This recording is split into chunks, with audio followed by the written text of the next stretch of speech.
ihame ry'umunsi nk'uko mubizi turi mu mwaka wo gukira ku buzima bwawe, ku bugingo bwawe, ku gihugu cyawe, aho uri hose. Amaso y'ibitekerezo byawe akwereka ko uzagera n'Imana izakugeza. Ndagira ngo nkubwire, aho utizera ko uzagera ntabwo uzahagera. Imigani 23:7, kuko uko atekereza ku mutima niko ari. Ndagira ngo nkwibutse ko ungana nk'uko utekereza.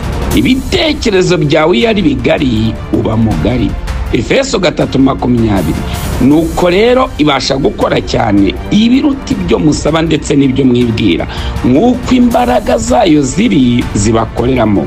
Mu makosa Imana idashobora gukora, Imana ntishobora gukora ibintu biruta uko ungana. Ntishobora no kuguha ibintu birenze uko utekereza. Abami ba kabiri 13 uhereye ku murongo wa 14 kugeza 18, Elisha agiye gupfa ahamagara umwami. Arangije aramubwira ngo kubita imyambi hasi. Ayikubita hasi 3, Elisha aramurakarira. Aramubwira ngo iyo uza gukubita hasi 6 cyangwa 7 wari gutsinda Siriya kugeza igihe uzayirangirije. Ngari kubwo kubise hasi 3 uzatsinda Siriya 3.